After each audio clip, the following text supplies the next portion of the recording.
Shalom Havarim, James Trim here, and today I want to talk to you about a messianic prophecy in Zechariah chapter 12, verse 10, and there's a lot of interesting dynamics about this particular passage. So before we get started, I want to encourage you to please donate to support these videos. You can donate by PayPal to donations at wnae.org. That's donations at wnae.org, or you can click on the donate link in the video description. Also, don't forget to like the video. Don't forget to subscribe to these videos and get our, help our subscriber numbers build. And let us know what you think in the comments as well. Give us your feedback. And most importantly, share these videos on social media. That helps get these videos out in front of more people. Also, as is normal with these videos that we produce, we have handouts where you can follow along and with some of the readings that we have. And they're not all from the Bible, so they may not necessarily be something that you have, and you don't also keeps you from having, say, to pause the video and go search out a volume of Talmud or whatnot. You have it all right here. All right, so the link for the handouts, which are a PDF file, is also in the video description. Now, as I said, this particular messianic prophecy, and I'll do more than one video on this, on different aspects of this messianic prophecy, because there's lots of aspects to it. But today, looking at Zechariah 12:10, it says, and I will pour out upon the house of David and upon the inhabitants of Jerusalem the spirit of grace and of supplication, and they shall look to me whom they pierce through, and they shall mourn for him as one mourns for his only son, and shall be in bitterness for him as one that is in bitterness for his firstborn. So one of the things I'm going to talk about today are some of the translation issues surrounding this verse. There is a video on YouTube by a guy named Jeff Benner, and I'm going to show you that the explanation that he gives for Zechariah 12:10, or the understanding he expresses for Zechariah 12:10, doesn't work, and we'll get into the grammar of the verse, etc. But first, I want to look at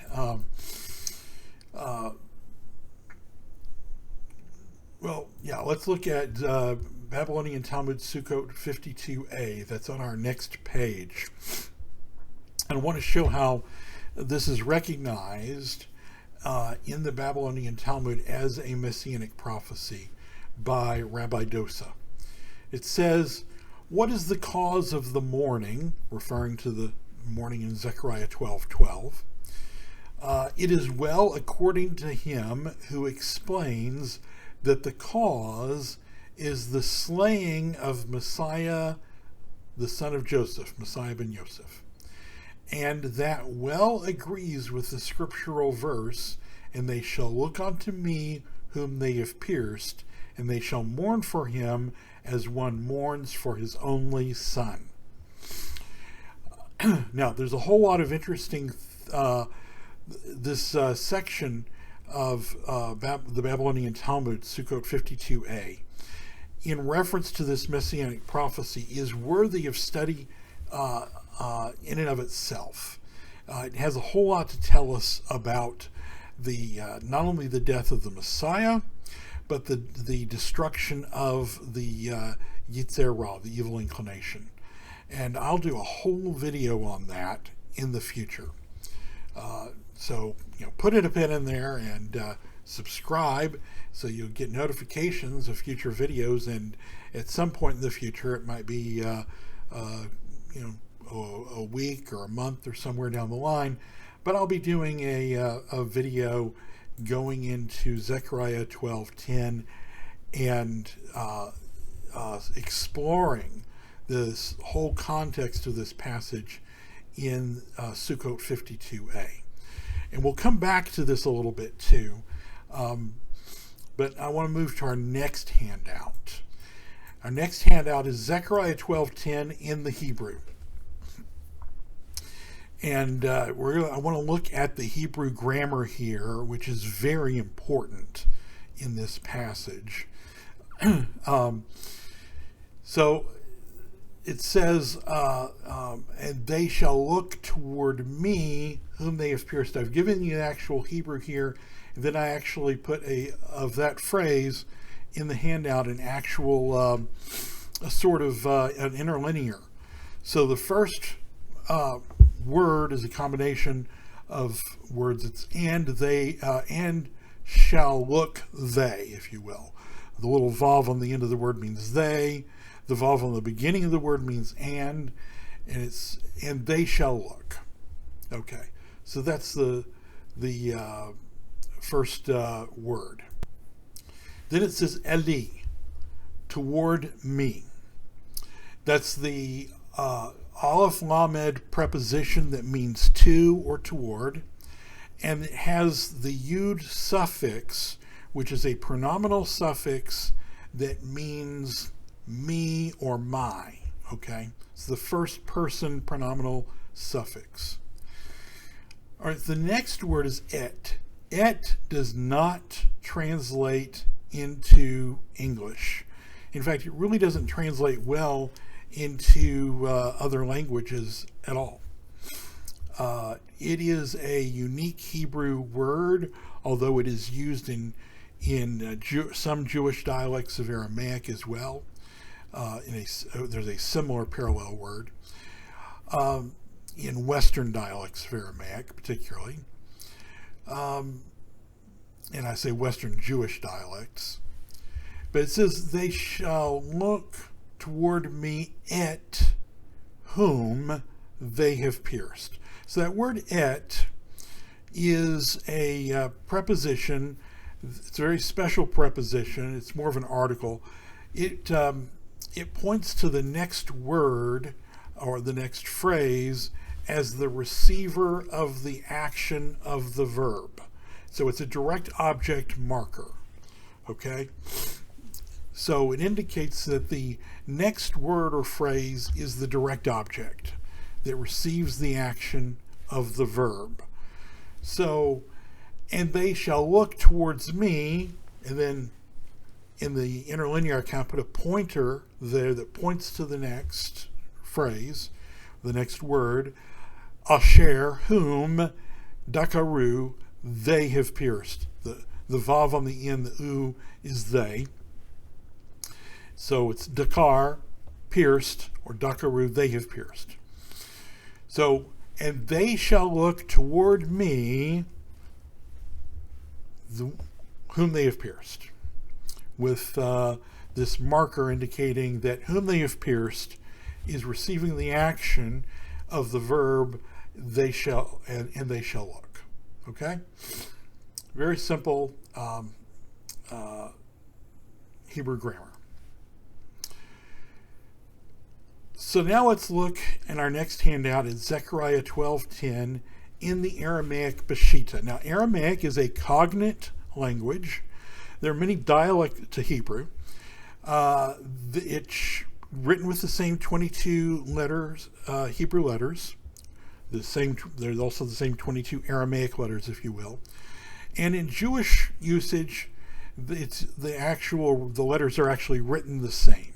So, if you get a volume of Talmud,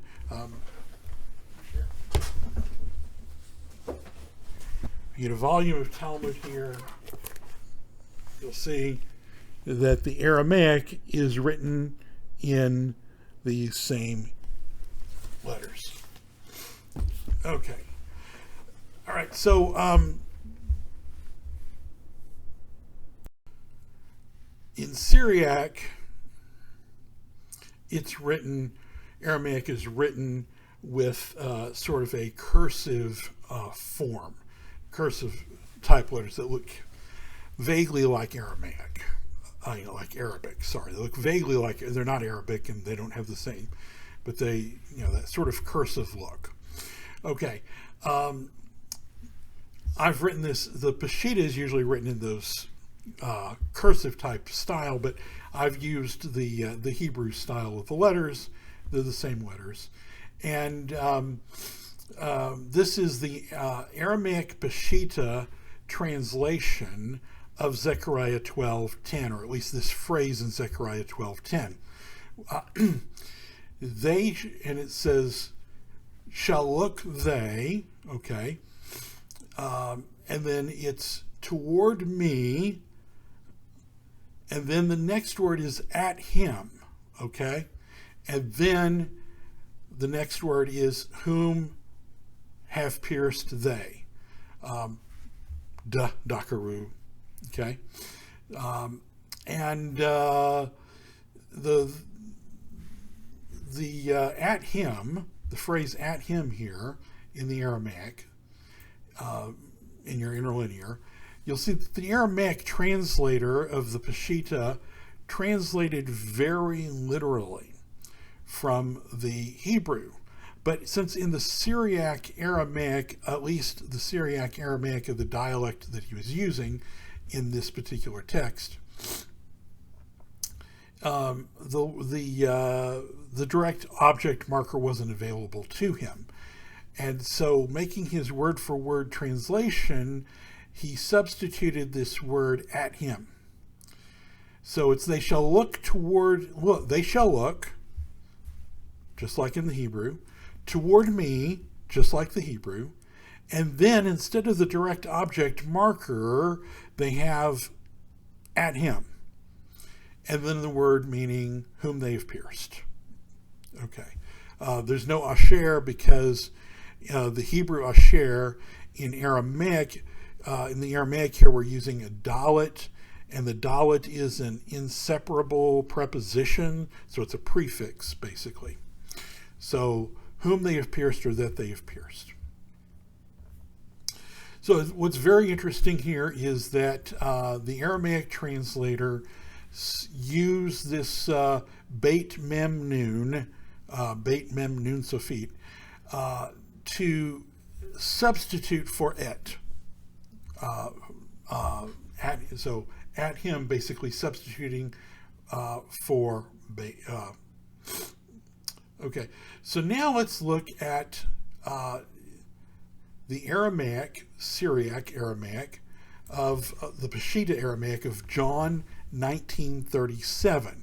Now in John or Yochanan 19:37, it's talking about the Roman soldiers. They have taken the spear and they have jabbed Yeshua in the belly with a spear, and it says that they did this in fulfilling the passage. They shall look at him whom they have pierced. And the Aramaic of the Peshitta uses exactly the same words as the Aramaic of Zechariah 12:10. Okay, so it's basically quoting the Aramaic of Zechariah 12:10 with one exception. The Aramaic of John 19:37 or Yochanan 19:37, the Yochanan or the Aramaic translator, if there was a Hebrew original, did not like this redundancy of the Aramaic saying, they shall look to me at him that they have pierced. And so they removed loti. They removed the toward me. So that the Aramaic of John 19:37 says, they shall look at him whom they have pierced. Now, this is very important because this tells us that the text of John 19:37 had to, as we have it, the Aramaic text had to have originated in Aramaic. It couldn't have been translated from Greek. To get this clearly is the exact text of the Aramaic Peshitta of Zechariah 12:10, with the word "towards me" taken out to avoid the redundancy of "towards me" at him. Okay. It's also something very important about John 19:37 in context that we should make note of here, and that is that if we take note of John 19:37, the context here is very clearly that the one being looked upon is the same individual as the one being pierced. In other words, it's undeniable in context of John 19:37 that Yeshua is both the one being looked upon and the one being pierced.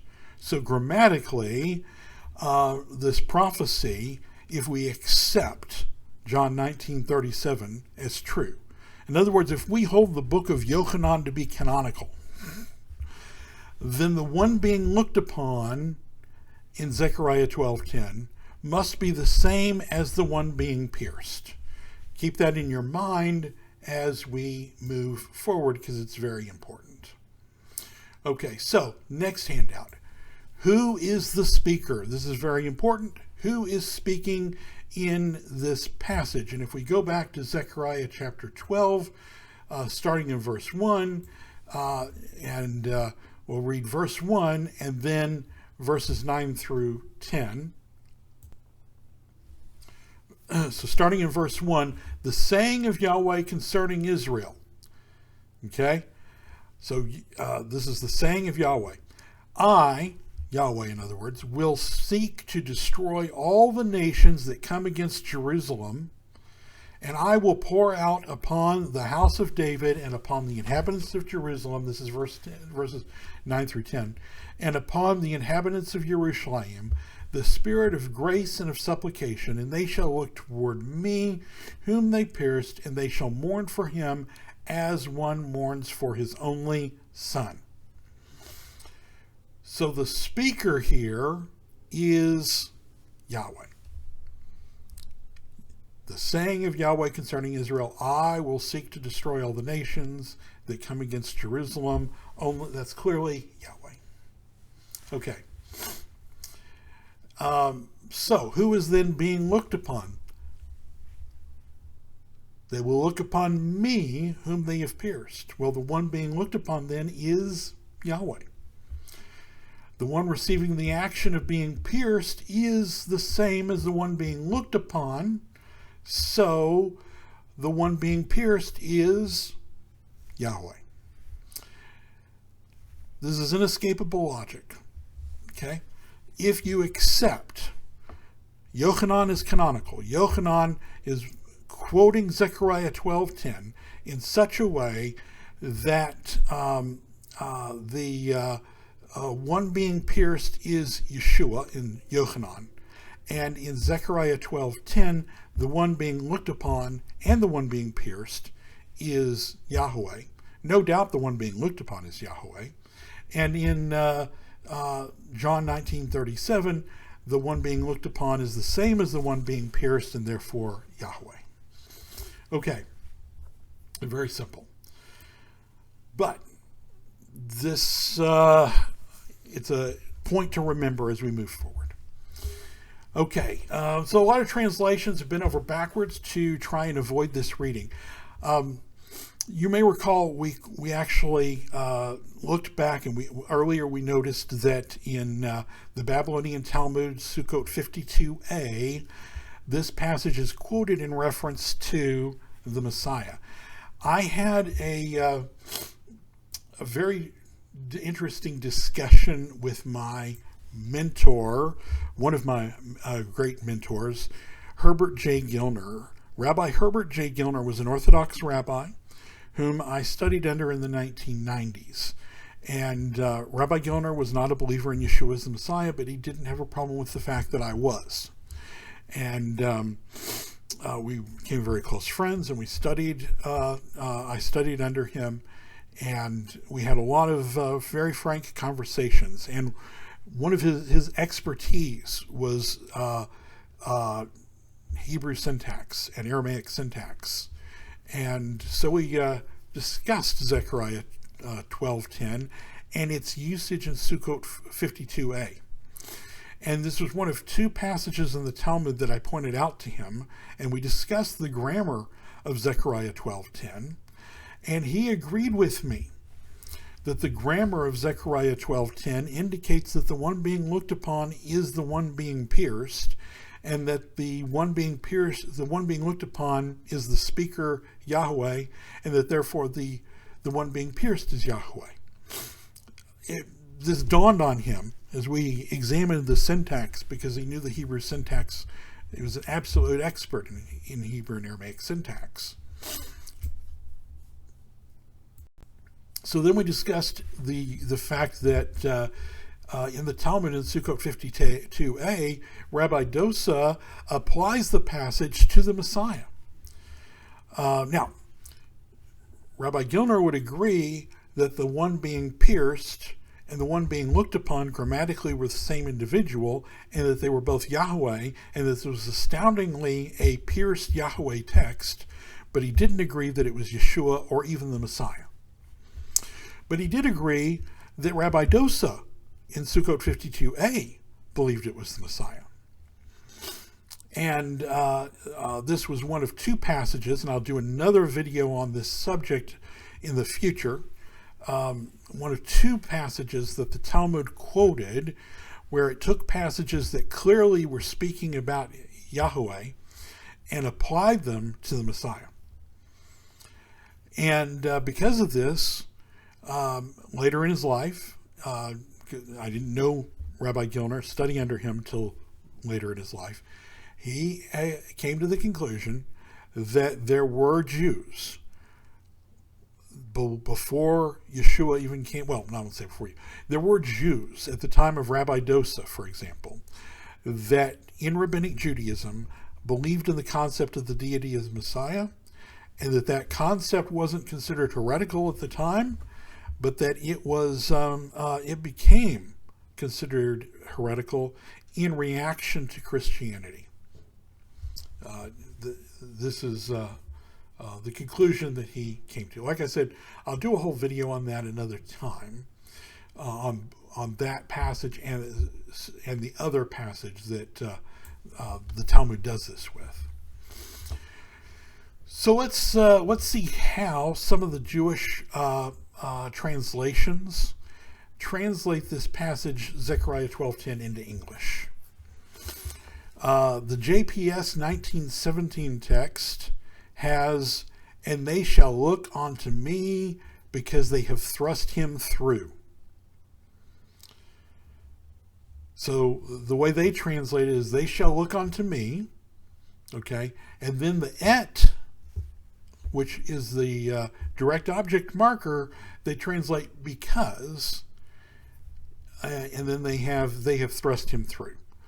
So they kind of then get out of the idea that the me that's being looked upon is the same as the one being pierced through.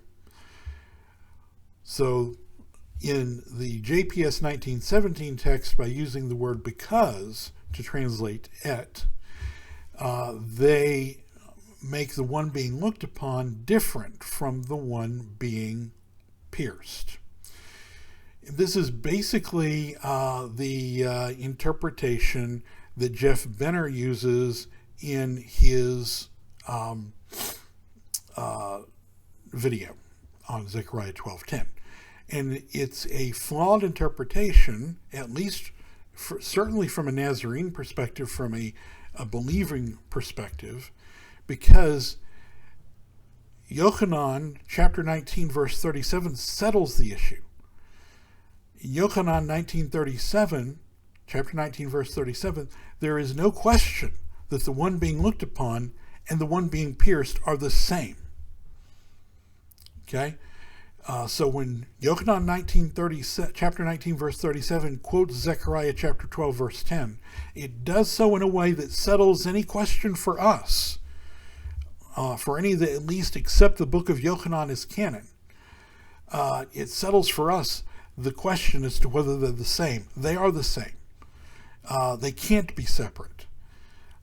So you can accept Jeff Benner's interpretation, or you can accept the book of Yochanan as scripture, but you can't do both because they are in direct contradiction.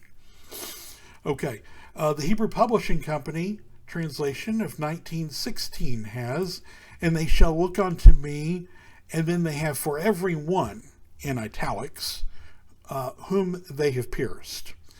So they substitute for every one, kind of inserted in there, to where the et is, to try and keep the one being pierced from being the same as the one being looked upon, because that seems for them kind of awkward, and also seems to fall into the usage of John 19:37 and the messianic prophecy of Yeshua being that one. Okay. Let's turn to our next handout, and it's titled Zechariah 12:10 in the New World Translation. If you don't know, the New World Translation is the translation that the Jehovah's Witnesses created for themselves, and they frankly doctor passages to fit their theology, and this is a perfect example. They translate Zechariah 12:10, to give a little background here that we already discussed. Remember, John 19:37 settles the issue for anybody that believes in the book of Yochanan or John as scripture, that the one being pierced and the one being looked upon are the same individual. There's no question for us, okay? And since the Jehovah's Witnesses accept the book of John as scripture, they can't do what the rabbinical translators did. They can't translate et as because, or the phrase concerning the ones or whatever. They don't have that possibility open to them, because they know that what Jeff Benner apparently didn't know or realize is that would directly conflict with John 19:37, and they can't do that and still believe in John 19:37. Okay, so they translate this phrase in Zechariah 12:10 in the New World Translation, and they will certainly look to the one whom they pierced through.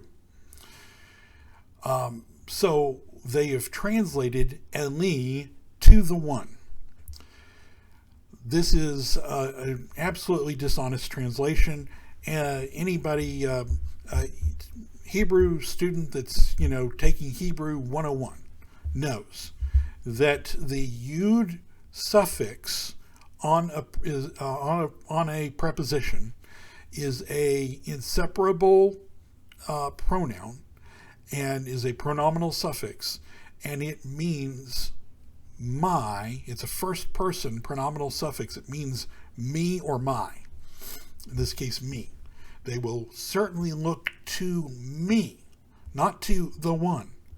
Okay, there is no way the Hebrew of Zechariah 12:10 can be translated, they certainly will look to the one instead of to me. That is simply outright dishonest. It must be, and they will look to me whom they pierced through.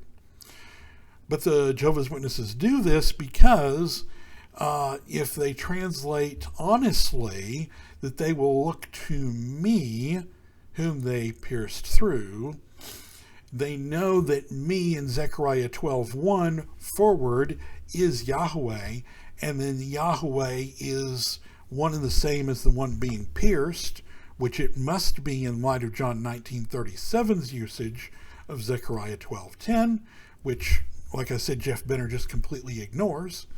And so that's how the Jehovah's Witnesses deal with this passage, and of course, dishonestly, because that's simply not a possible translation of the passage.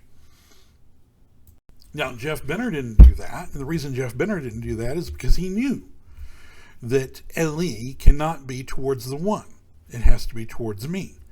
And so he used the, effectively, he fell back on the Rabbinic JPS translation. I don't remember his exact words, but the same, but it was the gist of the JPS translation of 1917 or 1918.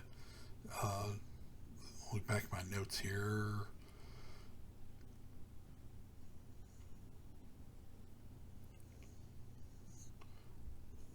Yeah, it's 1917, the 1917 text. He fell back on that, even though it contradicts John 19:37. I don't know if he decided at that point to reject the book of Yochanan, or if he didn't realize that he was giving an interpretation that contradicted John 19:37. I can only imagine that he was engaging in interpretive somersaults to try and prevent the one being pierced, i.e. Yeshua, very clearly Yeshua in John 19:37, from being Yahweh. In other words, he had a deity of Messiah axe to grind. Perhaps that's the only thing I can guess. I don't know enough about Jeff Benner's theology to know what his motivation was, but it doesn't work in light of John 19:37, and it also, frankly, doesn't work for the Hebrew grammar. Okay, all right. So today's study has been mostly about the syntax and translation of Zechariah 12:10, and how Yochanan uses it, and how the Rabbinic Jewish translations have misrendered it, rendered it in a way that wouldn't be compatible with Yochanan's usage, and how groups like the Jehovah's Witnesses have dishonestly translated it to get out of what it's saying. But in the future, I'll be doing more videos in which I'll talk about Zechariah 12:10 in context, in this whole section of the book of Zechariah. It's a beautiful chain of messianic prophecy there that I will cover in a future video. And also I want to do a future video on the Babylonian Talmud Sukkot 52a and how it's using Zechariah 12:10 and this portion of Zechariah in general, and what it says about not only the death of the Messiah, the potential death of the Messiah, but also the death and destruction of the Yetzer Ra, the evil inclination. So once again, I want to encourage you to please donate. We, at the very end of January, we learned that we were losing a major source of income, and the rent will be due in less than 2 weeks. In fact, by the time this video is uploaded, because I make these and don't necessarily upload on the same day, because sometimes I make several in a day.